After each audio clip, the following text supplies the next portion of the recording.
창세기 40장 9절에서 23절 말씀. 술 맡은 관원장이 그의 꿈을 요셉에게 말하여 이르되, 내가 꿈에 보니 내 앞에 포도나무가 있는데 그 나무에 세 가지가 있고 싹이 나서 꽃이 피고 포도송이가 익었고, 내 손에 바로의 잔이 있기로 내가 포도를 따서 그 즙을 바로의 잔에 짜서 그 잔을 바로의 손에 들였노라. 요셉이 그에게 이르되, 그 해석이 이러하니 세 가지는 사흘이라. 지금부터 사흘 안에 바로가 당신의 머리를 들고 당신의 전직을 회복시키리니 당신이 그 전에 술 맡은 자가 되었을 때 하던 것 같이 바로의 잔을 그의 손에 드리게 되리이다. 당신이 잘 되시거든 나를 생각하고 내게 은혜를 베풀어서 내 사정을 바로에게 아뢰어 이 집에서 나를 건져주소서. 나는 히브리 땅에서 끌려온 자요, 여기서도 옥에 갇힐 일은 행하지 아니하였나이다. 떡 굽는 관원장이 그 해석이 좋은 것을 보고 요셉에게 이르되, 나도 꿈에 보니 흰떡 세 광주리가 내 머리에 있고 맨 윗광주리에 바로를 위하여 만든 각종 구운 음식이 있는데 새들이 내 머리의 광주리에서 그것을 먹더라. 요셉이 대답하여 이르되, 그 해석은 이러하니 새 광주리는 사흘이라.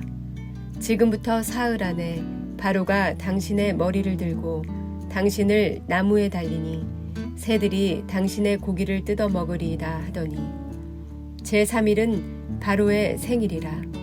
바로가 그의 모든 신하를 위하여 잔치를 베풀 때 술 맡은 관원장과 떡 굽는 관원장에게 그의 신하들 중에 머리를 들게 하니라. 바로의 술 맡은 관원장은 전직을 회복하매 그가 잔을 바로의 손에 받들어 드렸고, 떡 굽는 관원장은 매달리니 요셉이 그들에게 해석함과 같이 되었으나 술 맡은 관원장이 요셉을 기억하지 못하고 그를 잊었더라. 아멘.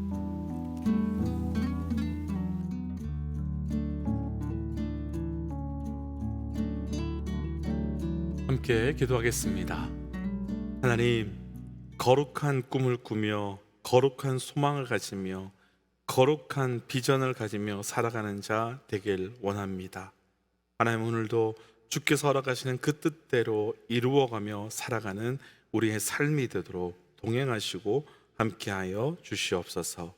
이 모든 말씀 예수님 이름으로 기도하였습니다. 아멘. 할렐루야. 이 땅의 유일한 주권자 되시며 역사의 주관자 되시는 살아계신 나의 주, 나의 하나님을 높이 찬양합니다. 오늘 우리가 함께 나눌 말씀의 제목은 꿈꾸게 하시는 하나님. 다시요, 꿈꾸게 하시는 하나님이라고 하는 말씀의 제목으로 요셉을 꿈꾸게 하시는 하나님, 그리고 애굽의 신하들을 꿈꾸게 하신 하나님에 대해서 좀 묵상해 보려고 합니다. 창세기부터 요한계시록으로 이루어진 66권의 성경이 우리에게 증명하고 있는 단 한 가지는 하나님, 단 한 분만이 우리 역사의 주관자이시며 영원한 또 유일한 그 주권자라는 것, 그 한 가지입니다. 그래서 역사의 주관자 되시는 우리 하나님께서 우리 인간을 창조 전부터 구원하시기로 작정하시고 그 작정하신 구원의 섭리에 따라 모든 역사를 지금도 이 순간에도 운행하고 계십니다. 그런데 안타까운 것은 우리는 종종 그 하나님의 역사 안에서 하나님을 보고 하나님을 발견하고, 그래서 하나님을 따라가기보다는 하나님을 우리 인생의 보조자로 생각하고 우리가 원하고 우리가 성취하고 싶은 것을 하나님의 힘으로 또 하나님의 능력으로 이루려고 하는 모습이 있다는 것입니다. 오늘 말씀에서도 하나님께서는 철저히 역사의 주관자가 하나님이심을 말씀을 통해 보여주시고, 그를 통해서 우리가 무엇에 반응하며 살아야 하는지도 동일하게 말씀해 주시고 계십니다.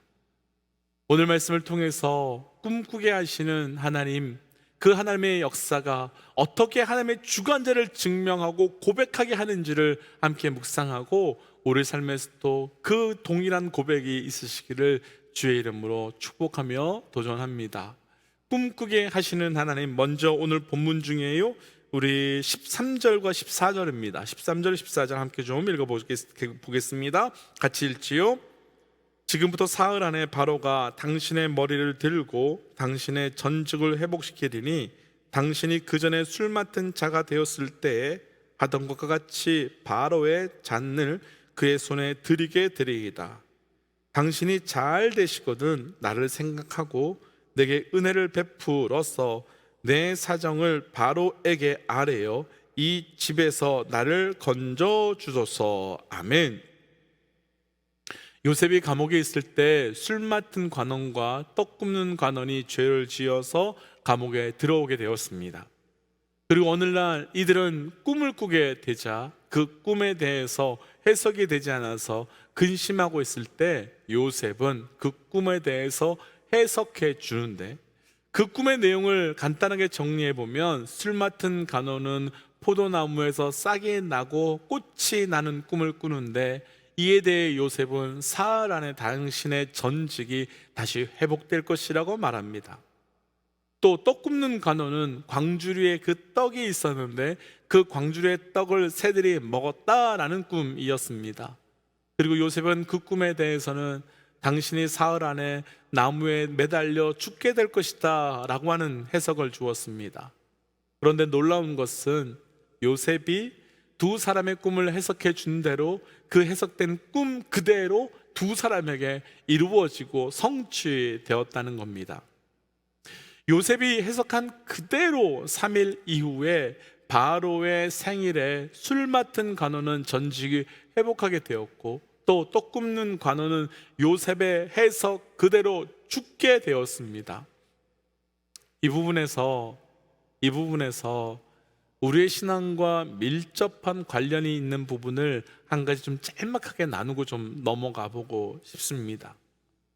말씀에서는 꿈으로 하나님께서 하나님의 계시를 보여주시고 또 하나님의 뜻을 우리에게 드러내시는 경우가 참 많이 있습니다. 요셉의 사건뿐만 아니라 내일 말씀에서는 바로의 꿈에서도 나오고, 또 성경에서는 꿈에 대한 예수님 탄생일 때는 요셉의 꿈에서도 나오면서 꿈에 대해서 말씀하시는 게 참 많이 있습니다. 그래서 신앙생활을 할 때면 꿈을 꾸시고 그 꿈에 대해서 아주 지나치게 민감하게 반응하시는 분들도 보게 되지요. 그리고 그런 분들의 대부분의 하시는 말씀이 비슷하게, 나는 꿈을 잘 꾸는 사람이 아닌데 오늘 이상한 꿈을 꾸었어, 이런 꿈을 꾸었어, 그러면서 그건 반드시 하나님께서 내게 말씀하시는 무엇인가가 있는 것 같아 라고 말씀하십니다. 그럴 수 있습니다. 하나님께서 성경의 인물들에게 꿈으로 말씀하신 것처럼 우리에게 꿈으로도 말씀하실 수도 있습니다. 그런데요, 우리가 진짜 집중해야 되는 것은 그 꿈이 아니라 꿈을 통해서 주시는 하나님의 계시와 하나님의 메시지라는 겁니다. 그리고 하나님께서 우리에게 주실 계시와 메시지는 이미 이 말씀을 통해서 우리에게 다 주셨습니다. 그러니까 우리 어떤 메시지를 주시는 것 같은 꿈을 꾸셨다면 하나님께서는 꿈만 주시는 것이 아니라 동시에 말씀도 반드시 그 꿈에 대한 메시지를 분명하게 주신다는 겁니다. 그러니까 그 어떤 꿈을 꾸셨다면, 정말로 이상한 꿈을 꾸셨다면, 앞에서 농담처럼 말했지만 꿈 안 꾸던 분이 이상한 꿈을 꾸셨다면 이 꿈 이상한데 나에게 뭔가 말씀하시는 것 같아, 이렇게 말할 것이 아니라 하나님께 엎드리시면 되고 말씀으로 들어가시면 되는 겁니다. 왜냐하면 꿈을 주시는 분명한 이유는 우리를 향한 하나님의 말씀을 우리가 알아듣지 못하기 때문에 알아들으라고, 분별하라고 사인으로 주시는 것이기 때문입니다. 꿈꾸셨습니까? 엎드리십시오. 꿈꾸셨습니까? 말씀 속으로 들어가십시오. 그 꿈을 꾸어서 마치 내가 영험한 것처럼 나의 영성을 자랑하려고 하지 마시고, 그 꿈을 꾸셨다면, 정말 하나님께서 주신 꿈과 같은 꿈이라면 엎드리십시오. 말씀으로 들어가십시오. 다시 오늘 말씀으로 좀 돌아와 본다면, 오늘 말씀에서 술 맡은 관원의 그 꿈과 떡 맡은 관원의 꿈은 요셉이 해석한 대로 그대로 다 이루어졌습니다. 왜 이 사건을 요셉의 사건 속에 기록하고 있는 걸까요? 아니, 이 사건을 왜 요셉에게, 다시요, 왜 이 사건을 요셉에게 경험하게 하신 걸까요? 우리가 좀 전에 읽었던 13절 말씀과 14절 말씀을 한번 다시 보십시오. 그 말씀을 한번 보시면 요셉이 술 맡은 관원의 꿈을 해석해 주고 난 다음에 그에게 하는 말이 있는데, 당신의 전직이 회복될 것인데 그때가 되면 나를 기억해 주시고 나에게 은혜를 베풀어 주셔서 나의 억울함을 반드시 바로에게 말해 주어서 나를 건져달라고 부탁하는 장면이 나타납니다. 이 부분이요, 사실 지금까지 우리가 알고 있었던 요셉답지 않습니다. 요셉 현재까지 어떤 걸음을 걸어왔습니까? 요셉은 하나님이 주신 꿈을 꾸었고 그리고 그 꿈을 믿었던 자였습니다. 그런데 사실 흘러가는 그런 삶을 보면 하나님께서 요셉에게 주신 꿈이 이루어질까라고 하는 의심이 들기도 합니다. 우리야 말씀의 결론을 아니까 요셉을 보면서 조금만 더 참으면 돼, 조금만 더 지나면 돼 라고 말하겠지만, 요셉의 입장에서는 분명히 하나님께서 내게 꿈을 보여주셨는데 내 삶의 현실은 그 꿈과는 점점 더 멀어져가는 현실에, 점점 더 그 꿈은 내 현실과 반대가 되어가는 그 삶의 상황 속에서 그 꿈, 하나님이 주신 것 분명하지만 이루어져 가고 있는 현실과 상황 속에는 점점 더 지쳐갈 수밖에 없었을 것이고 의심될 수밖에 없었을 것입니다. 그러니까 지금까지 기도하며 하나님께만 의지하던 요셉이 술 맡은 관원에게 당신의 원래의 자리로 돌아가면 제발 나를 기억하시고 나를 좀 도와달라고 사람에게 의지하고 사람에게 도움을 구하는 자리까지 내려오게 된 것입니다. 그럼요, 이런 상황에서 바로 그때 요셉이 경험한 일이 하나 있게 됩니다. 나와 함께 했던 사람들에게 하나님께서 꿈을 꾸게 하셨고 그 꿈이 해석해 주셨던 말씀 그대로 이루어지게 됩니다. 그럼 그때 요셉이 그것을 보면서 무슨 생각을 할까요? 요셉이 내가 해석한 대로, 하나님께서 해석하게 하신 대로 그대로 이루어지는 것을 보면서 요셉은 무슨 생각을 하게 될까요? 요셉이 하나님이 주신 꿈과는 점점 더 멀어져 가고 있는 내 삶의 속에서 좌절하고 낭망하고 있는데 이들의 꿈이 그대로 이루어진 것을 보면서 요셉은 무슨 생각을 할까요? 맞아, 하나님이 내게 주신 그 하나님의 꿈은 반드시 하나님의 때, 하나님의 방법으로 이루어질 거야. 하나님의 주신 꿈은 반드시 성취되고 반드시 이루어 주실 거야. 다시 시작하자, 다시 일어나자. 하나님이 아닌 사람에게 나를 기억하고 나를 도와달라고 말하는 그 요셉에게 왜 이때 다른 사람에게 하나님께 주신 그 꿈이 그대로 이루어지는 것을 요셉에게 경험하게 하셨겠습니까? 요셉에게 증거로 주신 것이며 낭망에 있는 요셉에게 다시 힘을 주시기 위한 것이며 무엇보다도 무너진 요셉에게 다시 출발할 수 있도록 말씀하여 주신 사인이었던 겁니다. 꿈의 사람이 꿈에 대한 믿음이, 꿈에 대한 소망이 사라져 가심을 보시며 다시 그 꿈을 향하여 일어나도록 하게 하신 것이지요. 사실 우리도 그럴 때가 있습니다. 하나님 주신 말씀이 있고 하나님 주신 꿈이 있는데 우리 삶의 현실은 도저히 그 꿈과 말씀이 이루어지지 않을 것처럼 너무너무 반대로 멀어지는 것을 경험할 때가 있습니다. 그래서 의심이 들고, 그래서 그 의심 때문에 적당히 타협하며 살고 싶은 마음이 있을 때가 있습니다. 그런데 바로 그때 조금만 눈을 들어 보십시오. 조금만 돌아보십시오. 그리고 우리 주변에 하나님의 주신 약속대로 성취되며 하나님 주신 말씀대로 이루어짐으로 살아가는 그 사건을 나의 증거로 붙드십시오. 이렇게 하지 마십시오. 다른 사람은 응답했는데 왜 나는 응답해 주시지 않으시는 거야? 그게 아니라 다른 사람의 사건을 내게 증거로 주시기 위하여, 내게 응답으로 주시기 위하여 하나님의 때에 하나님의 방법으로 다시 하나님의 꿈이 시작되도록 하시기 위하여 내게 주신 것입니다. 도전하기는 우리 중 지금까지 잘 걸어오시다가 요셉과 같이 흔들림의 상황 중에 계신 분들이 계시다면 우리 삶의 현장 중에 주신 은혜의 증거를 붙들고 멈추거나 포기하거나 내려놓거나 떠나지 마시고 다시 그 꿈의 자리로, 다시 거룩한 그 꿈의 자리로 나아가시기를 주의 이름으로 도전합니다. 그러나 오늘 말씀이 단순히 요셉에게 다른 사람에게 이루어진 일들을 보면서 힘내서 포기하지 말고 끝까지 가면 된다 라는 메시지만 주신 것이 아니라 더 본질적인 메시지를 하나 더 주셨는데, 본문 21절과 22절 한번 좀 읽어보겠습니다. 21절 22절입니다.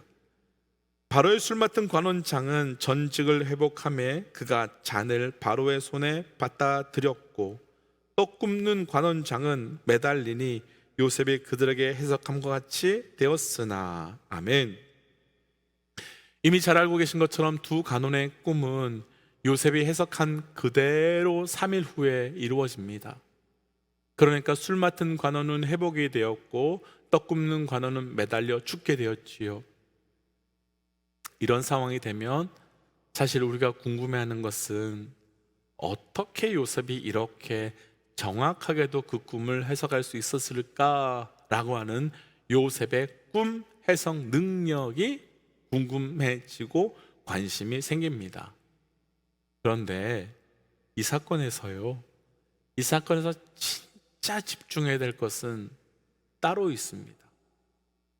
성경이 이렇게 어떤 이들의 꿈들이 현실에서 성취가 되어가는 장면들을 기록해 놓은 것은, 그리고 하나님의 사람들을 통해서 그 꿈을 해석한 대로 이루어지는 것을 보여주시는 것은 이 땅의 역사의 주도권이 하나님께 속해 있음을 보여주시기 위함입니다. 그러니까요, 술 맡은 관원장이나 떡 맡은 관원장이 꿈을 꾸고 그 꿈이 그대로 성취가 된 것은 하나님께서 하시고자 하시는 일들, 하나님이 정하시고 하나님께서 계획하신 일들이 그대로 그들의 꿈에 나타난 것이고 또 하나님께서 성취하셨음을 보여주시는 것입니다.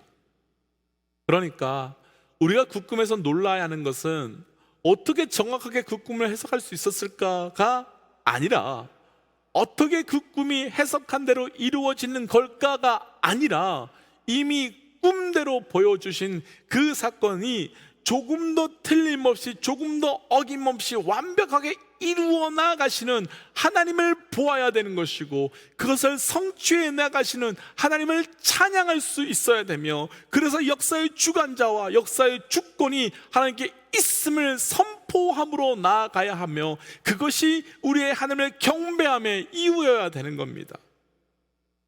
그러니까 역사의 주관자는 하나님이시고, 하나님께서 목적하고 계신 그 목적지는 이미 정해져 있다는 것을 우리는 꿈을 이루어 가시는 사건을 통해서 알고 고백하게 되는 거지요. 그래서 그게 성취될 때마다, 그렇게 이루어질 때마다 우리는 하나님의 하나님 되심을, 하나님의 역사의 주관자 되심을 다시 한번 고백하며 경험하며 찬양케 되는 겁니다. 사랑하는 믿음의 동역자 여러분, 꼭 기도하셨는데 응답받은 것 있으신지요? 꼭 말씀을 받았는데 응답된 것 있으신지요? 응답받은 것에, 그리고 성취된 것에 빠져 계시면 안 됩니다. 그때 다시 우리의 고백은 하나님은 하나님이시며 하나님의 역사의 주관자이시며 하나님의 역사의 성취자이심을 선포해야 되는 것이며, 찬양을 넘어 그 고백이 믿는 우리의 삶으로 걸어가는 삶의 이유가 되어야 되는 것입니다. 오늘 하루 그런 삶으로 살아가시기를 주의 이름으로 도전합니다. 그래서 오늘 이 말씀을 붙들고 좀 이렇게 기도하고 싶습니다. 하나님, 내 삶에 주시는 약속의 증거를, 내 삶에 주시는 믿음의 증거를 붙들고 다시 하나님의 뜻을 끝까지 붙들고 나가는 자 되게 하여 주옵소서. 그리고 성취되는 자리마다 성취에 빠져서 멈추는 것이 아니라 하나님의 살아계심을, 하나님의 역사의 주관 되심을 선포함으로 다시 한번 주께 더 가까이 나가는 나의 삶이 되게 하여 주옵소서라고 함께 시간 말씀 놓고 기도하며 나가겠습니다. 함께 기도할까요? 하나님, 우리에게 주시는 말씀 감사합니다. 하나님의 말씀처럼 우리의 삶에서 공급해 하시는 하나님의 놀라운 은혜를 보고 듣고 경험하고 하나님 우리의 삶에서 온전히 나갈 수 있도록 인도하여 주시옵소서. 하나님, 하나님께서 우리에게 꿈 주시는 이유가 무엇인지 알게 하시고 그 꿈으로 인하여 내 낭만함이 다시 일어나며 내 죄사람이 다시 출발해 나갈 수 있도록 함께하여 주옵소서. 하나님만을 의지하며 나왔던 요셉이 사람에게 도움을 구할 때 바로 그때 하나님께서는 동일한 역사를 보여주시사 내가 너에게 준 꿈이 반드시 성취되리라 하셨던 그 사인을 주신 것과 같이 혹시 우리 가운데 주신 말씀, 약속 붙들고 있지만 지쳐 있으며 또 흔들리고 있는 우리 믿음의 동역자들 있다면 하나님, 오늘 이 말씀이 우리에게 증거가 되어서 다시 그 증거대로 말씀대로 살아갈 수 있는 우리의 삶이 될 수 있도록 함께하여 주시옵소서. 하나님, 그래서 우리의 걸음걸음마다 그 주의 꿈이 성취되는 증거 붙들고 살게 하시고 그 은혜로 주의 이름을 높이 찬양하게 하여 주옵소서. 이 모든 말씀 예수님 이름으로 기도하였습니다. 아멘. 사랑하는 믿음의 동역자 여러분, 혹시 우리 중에 말씀, 약속, 또 은혜 있었는데 생각한 대로 기대한 대로 안 돼서 또 믿음대로 되지 않아서 지치신 분들 계십니까? 오늘 말씀을 다시 붙들고 오늘 말씀을 다시 증거로 붙들고 다시 일어나 가 보는 겁니다. 오늘도 승리하십시오. 우리 함께 선포하겠습니다. 하나님은 살아계십니다. 아멘. 함께 기도의 자리로 또 삶의 자리로 돌아가지요. 함께 기도하겠습니다.